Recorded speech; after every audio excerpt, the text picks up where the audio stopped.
Bismillah. Assalamualaikum warahmatullahi wabarakatuh. Alhamdulillahirabbil alamin wassalatu wassalamu ala asyrafil anbiya'i wal mursalin nabiyina Maulana Muhammadin wa ala alihi wa sahbihi ajma'in. Amma ba'du. Bapak dan Ibu jemaah Masjid Al-Hikmah yang dimuliakan Allah Subhanahu wa taala. Puji dan syukur selalu kita panjatkan kepada Allah Subhanahu wa taala pada hari yang cerah ini. Allah pertemukan kita kembali masih ini dalam rangka melakukan salah satu kewajiban kita.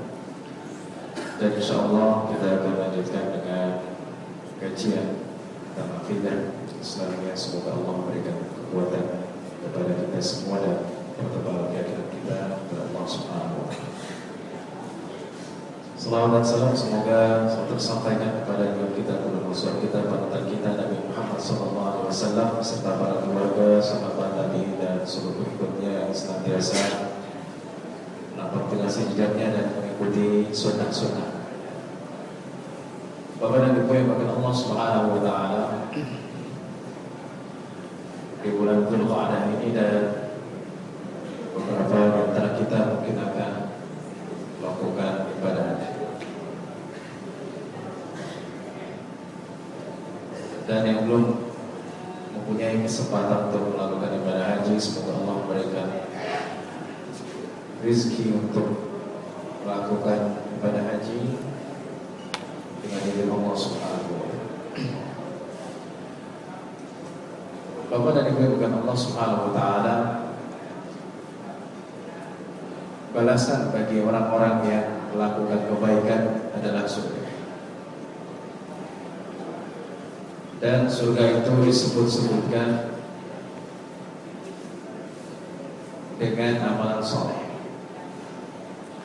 termasuk di dalamnya haji ke Baitullah. Rasulullah SAW bersabda, "Wal hajjul mabrur laisa lahu jazaa'un illa jannah." Dan haji yang mabrur tidak ada balasannya kecuali surga. Dan ayat-ayat Al-Quranul Karim dan hadis-hadis Rasulullah SAW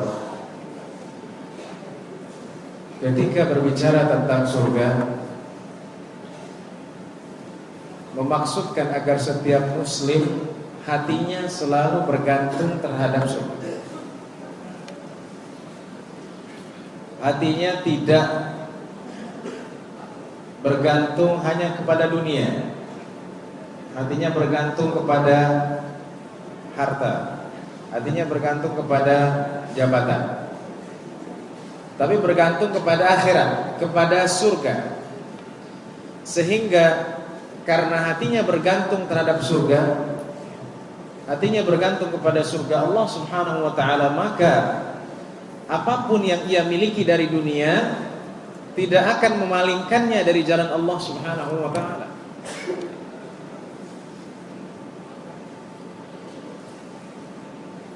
Misalnya hadis Ibnu Majah dari Bara bin Azib radhiyallahu anhu, ketika Rasulullah sallallahu alaihi wasallam dihadiahkan beberapa potong dari kain sutra. Dulu kain sutra belum diharamkan. Dihadiahkan dari kerajaan lain, dihadiahkan beberapa potong dari kain sutra, dan itu membuat para sahabat menyukai, sangat suka. Karena kain sutra yang mahal dan sangat bagus untuk dipakai, untuk dilihat juga sangat bagus. Sehingga sahabat sangat senang dapat hadiah dari raja lain, dari raja di luar sana, dengan hadiah tersebut. Kemudian Rasulullah SAW menanyakan kepada mereka, "Ata'ajabuna min hadza?" Apakah engkau takjub dengan hadiah ini, dengan dunia ini, dengan sutra ini? Maka mereka mengatakan, "Ya ya Rasulullah, siapa yang tidak takjub, siapa yang tidak terpikat, siapa yang tidak suka ketika mendapatkan sesuatu yang berharga, emas." Ya, kalau sekarang emas, duit, jabatan, pangkat, mobil, rumah dan lain-lain, siapa yang tidak bahagia, siapa yang tidak senang? Apakah Rasulullah bilang ya udah bagus, ya. Memang barang itu bagus, ya. Ambillah, ya, pakailah dengan yang kalian inginkan. Tidak, Rasulullah SAW memalingkan dari perhatian tersebut kepada dunia, memalingkannya kepada surga. Rasulullah SAW mengatakan, "Walladhi nafsi biyadihi lamanadilu Sa'ad ibn Mu'adz khair min hadha." Demi Allah, manadil, ya. Manadil itu artinya mandil, ya. Mandil itu bisa selampai, bisa tisu kalau bahasa modern. Jadi selampainya Sa'ad bin Mu'adz lebih baik daripada sutra yang kalian dapatkan. Bukan bajunya, bukan kopi, bukan sorbannya ataupun pakaiannya, tidak, tapi selampai Sa'ad bin Mu'adz lebih baik daripada sutra yang kalian dapatkan. Artinya apa? Artinya jangan kau terpukau terhadap dunia sehingga menganggap dunia itu adalah segala. Jadi kalau kita membaca ayat-ayat berkaitan dengan surga, kemudian balasan bagi orang yang beramal soleh, surga di dalamnya terdapat nikmat, ya, mimma'in ghairi asinin, wa anharum min labanin lam yataghayyar ta'mu, wa anharum min khamrin ladzatin lisyaribin, wa anharum min asalin musaffa, dan lain-lain. Di dalamnya terdapat air yang tidak berubah, air yang bisa diminum langsung. Kalau kita minum air keran, itu bisa sakit perut kita, bisa sakit perut, ataupun bagian dalam kita bisa rusak. Ginjal kita bisa rusak. Di surga air itu bisa langsung minum. Ya. Kemudian air dari khamr, air dari khamr, dari minuman keras. Tapi Allah Subhanahu wa taala mengatakan la yusaddauna anha wa la yunzifun. Jadi minuman khamr di surga tidak akan membuat orang pusing dan mabuk. Sehingga Rasulullah mengatakan man syaribat khamra fid dunya lam yashrabha fil akhirah. Barang siapa yang minum khamr di dunia, maka dia tidak akan meminumnya di surga. Tidak akan minumnya di akhirat. Dan juga anhar, sungai-sungai dari khamar, dari min asalim musaffa, dari madu yang sudah disaring, yang sudah dibersihkan. Ayat-ayat tersebut dan hadis-hadis Rasulullah yang menganjurkan kita kepada surga seharusnya membuat kita selalu bergantung kepada surga. Bukan justru kita tamak terhadap dunia, menganggap dunia adalah segalanya. Dan penyimpangan-penyimpangan yang kita dapatkan pada zaman ini, salah satu sebabnya adalah tidak bergantung kepada surga, tapi bergantung kepada kenikmatan dunia belaka. Ya. Suatu hari ada seorang sahabat yang bernama Rabi'ah bin Ka'ab al-Aslam, dan beliau adalah termasuk Ahlus Suffah, orang yang tinggal di masjid, tidak punya rumah. Jadi di masjid Ahlus Suffah mereka berapa puluh orang memang hidupnya di masjid, ya. Umurnya masih muda, masih kecil, bahkan 9 atau 10 tahun. Dan beliau sering menyediakan wudu untuk Rasulullah SAW, ataupun ingin melakukan hajat. Ya, jadi beliau mengambilkan, kalau sekarang ember ataupun wadah yang isinya air, ya, agar Rasulullah SAW bisa berwudu.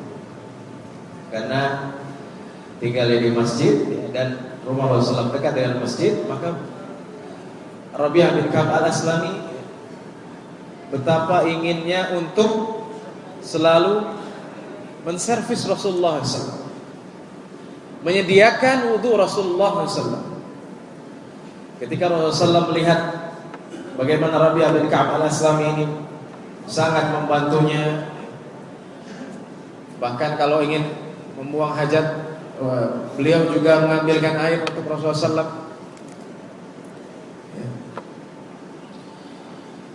Maka Rasulullah SAW menanyakan kepadanya.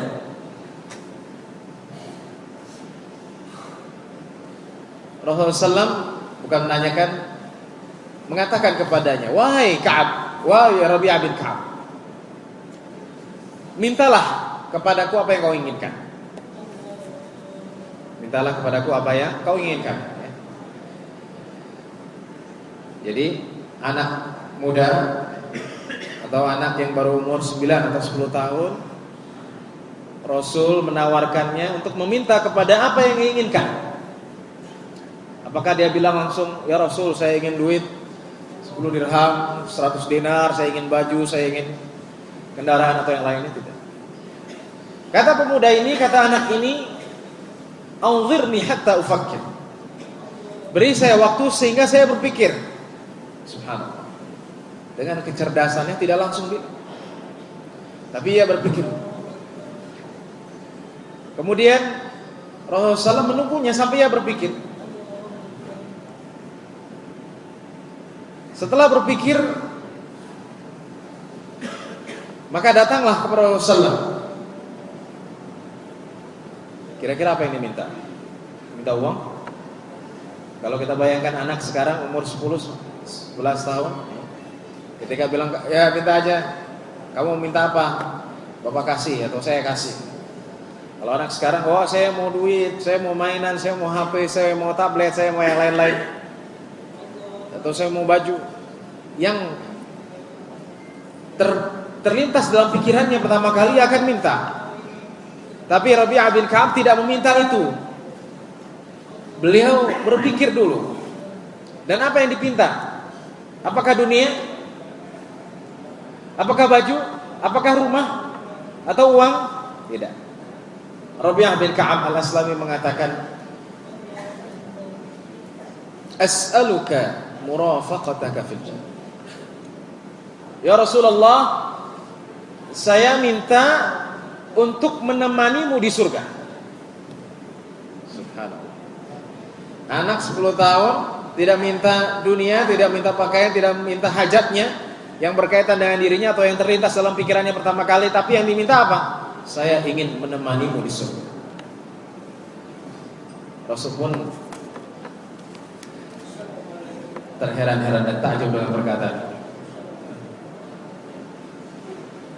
Anak kecil minta ingin menemaninya di surga. Kemudian Rasulullah SAW menanyakan, aw ghaira dzalik? Apakah ada yang lain?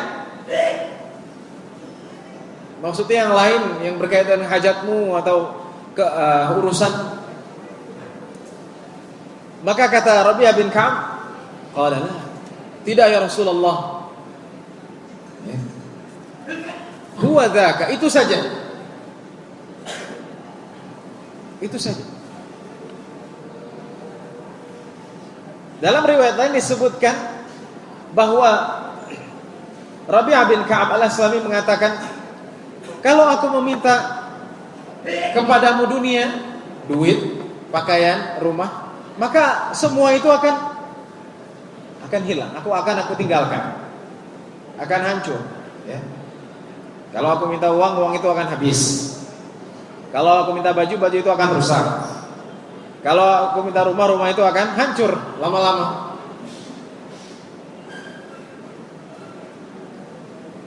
Maka aku meminta kepadamu sesuatu yang tidak hilang. Yaitu apa? Menemani manusia. Ya. Jadi anak ini, sahabat ini radhiyallahu anhu tidak meminta dunia karena tahu bahwa dunia itu akan habis. Ya. Betapapun orang mengumpulkan harta triliunan ada di depositonya, triliunan ada di bank yang ia miliki, itu semua tidak akan ia bawa ketika ia mati. Bahkan mungkin hartanya akan habis tanpa ia duga-duga karena terlibat kasus korupsi. karena terlibat perselingkuhan, karena terlibat main perempuan dan lain-lain, habis. Jabatan yang ia miliki itu juga akan habis. Berapa lama orang menjadi presiden? 10 tahun, 20 tahun, 30 tahun. Setelah itu ia akan selesai dari jabatannya dan tua, masuk rumah sakit dan akhirnya meninggal.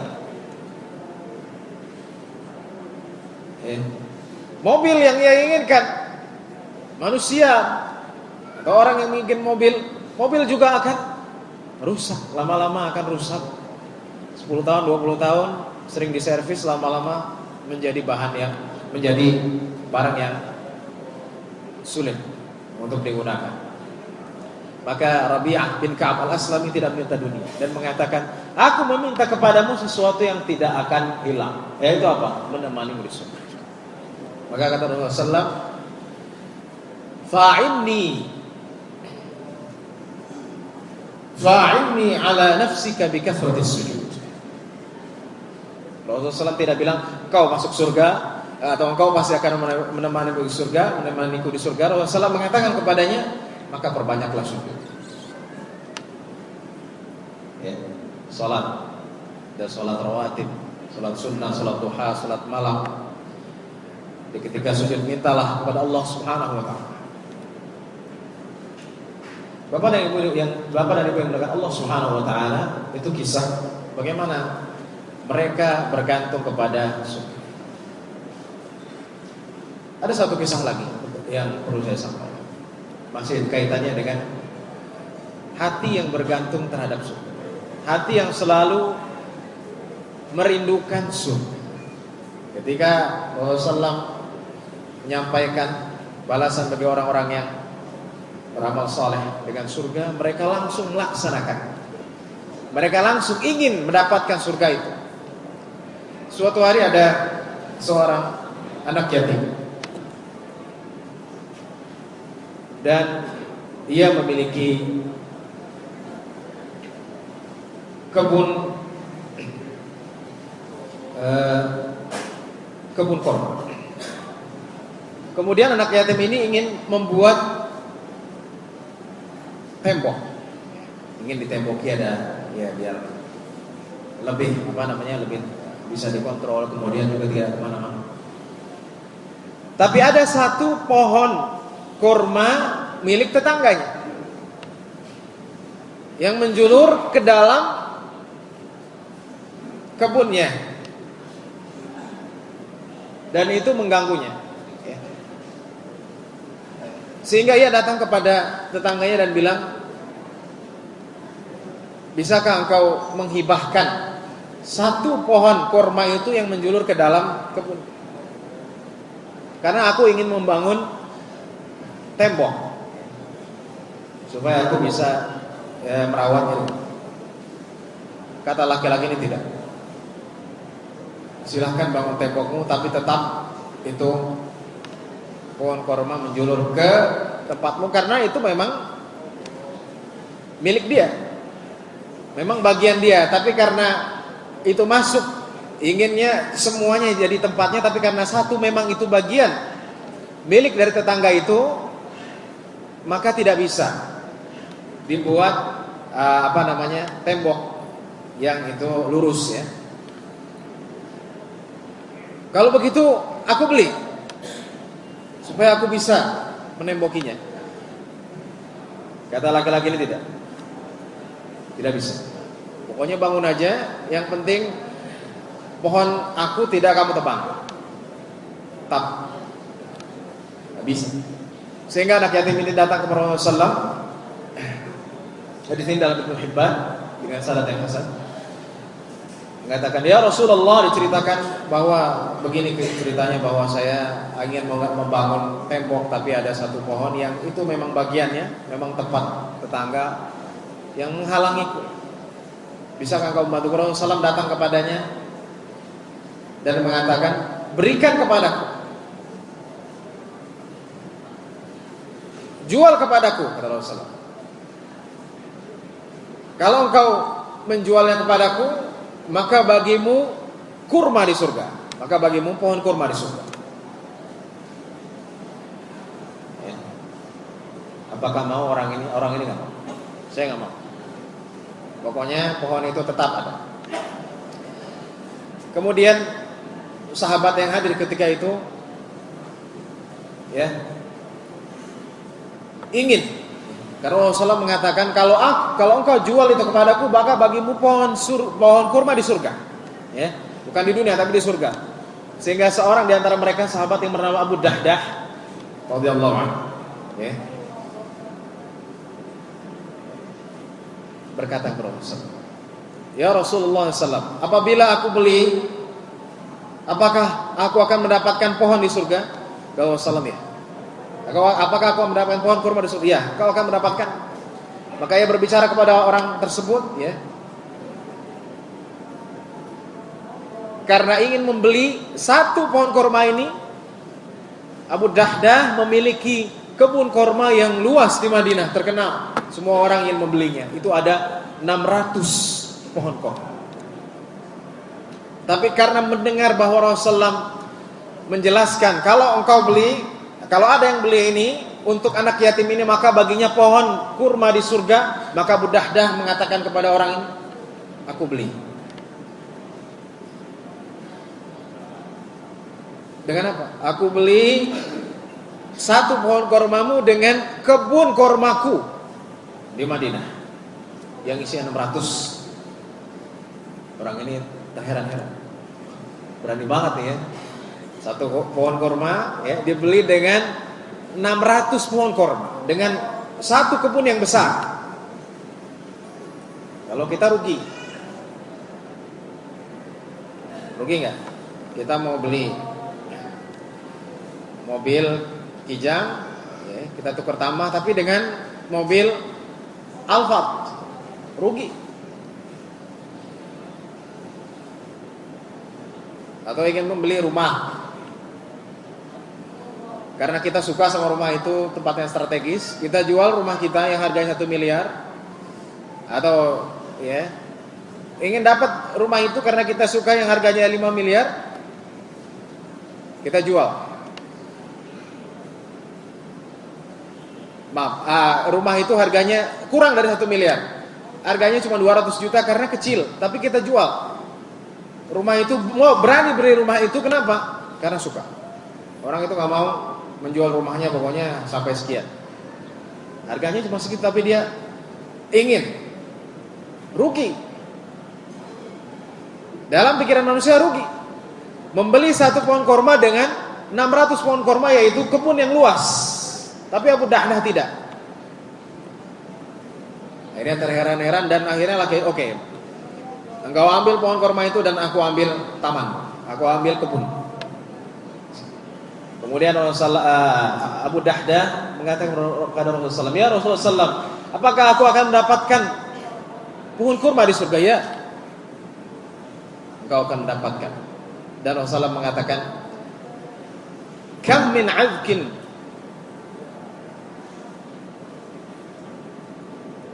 Rabahin li Abi Dahdah." Kam min 'azqin rawahin li Abi Dahdah. Kira-kira seperti ya. Jadi betapa untungnya Abu Dahdah. Dia akan mendapatkan pohon kurma yang banyak di surga. Kemudian dia pulang ke rumahnya dan di situ ada kebunnya, dan kebun itu adalah tempat bermain anaknya dan keluarganya.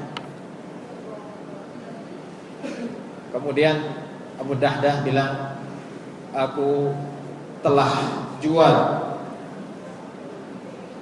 kebun ini untuk pohon kurma di surga kepada istri." Maka istrinya marah, "Oh, kenapa dijual gara-gara satu pohon kurma yang punya anak yatim?" Marah atau tidak suka mendengar perkataan itu. Istri Abu Dahdah mengatakan, "Rabi al-bay'u ya Abu Dahdah, Rabi al-bay'u Abu Dahdah." Sungguh beruntung perdagangannya wahai Abu Dahdah, sungguh beruntung engkau. Disupport oleh istrinya, dan akhirnya karena itu sudah menjadi milik daripada orang tersebut, maka mereka Abu Dahdah mengajak keluar anaknya, dan bahkan kurma-kurma yang ada di situ disuruh ditinggalkan di situ karena sudah menjadi milik fulan. Kenapa ia lakukan? Kenapa beliau lakukan?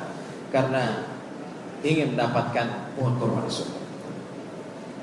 Bapak dan Ibu yang berkahi Allah Subhanahu wa taala, ini adalah sebagian kisah yang perlu kita ambil pelajaran bahwa bergantung kepada surga itu memberikan pengaruh dalam kehidupan kita. Bahwa dunia ini kalau kita kejar dia tidak akan habis. Kalau habis kita tidak akan bawa. Kalaupun dia kita kumpulkan sebanyak-banyaknya kita tidak akan bawa. Dan kita akan fana, kita akan mati dan kita akan bertemu Allah Subhanahu wa taala. Maka beruntunglah orang-orang yang mereka menyiapkan apa? Menyiapkan pohon kurma di surga, menyiapkan rumah di surga, menyiapkan sesuatu yang indah di surga. Dengan apa? Dengan hati yang selalu bergantung pada surga. Jadi kalau kita membaca ayat-ayat berkaitan dengan surga, bukan hanya kita baca dan kita tahu maknanya, tapi juga kita praktekkan. Ketika kita sebagai pejabat, kita ingat, oh, jangan sampai harta ini saya ambil dengan yang bukan hak saya. Kenapa? Karena harta ini akan hilang, karena harta ini akan habis. Saya ingin Allah membalasnya dengan satu tempat di surga. Ketika kita menjadi orang yang kaya, jangan hati kita selalu bergantung kepada dunia. Bahkan menginfakkannya kepada yang tidak halal. Kita ingat, oh, bahwa harta ini kalau saya infakkan jalan Allah, Allah akan menggantinya dengan surga. Dan banyak kisah-kisah lain dalam makna ini. Intinya adalah kita bagaimana selalu ingat kepada surga Allah Subhanahu wa taala, dan hati kita selalu bergantung kepada surga, bukan kepada dunia. Dengan demikian insya Allah dan pasti Allah akan menjauhkan kita dari segala perbuatan yang Allah tidak ridhai, dan kita akan mempunyai satu benteng yang kuat ketika syaitan menggoda kita bahwa wah, tidak mungkin ini saya lakukan. Mana mungkin saya melakukan dosa ini? Mana mungkin saya berpaling dari jalan Allah? Sedangkan saya rindu kepada surga, sedangkan saya ingin surga itu benar-benar menjadi milik saya, dan Allah Subhanahu wa taala menyediakannya untuk saya nanti. Semoga Allah Subhanahu wa taala menjadikan kita hamba-hamba yang saleh dan istiqomah jalannya, dan Allah memberikan kita surga di akhirat alamin. Wassallallahu ala Muhammadin wa sallallahu ala nabiyina Muhammadin wa ala alihi wasallam walhamdulillah. Ada pertanyaan?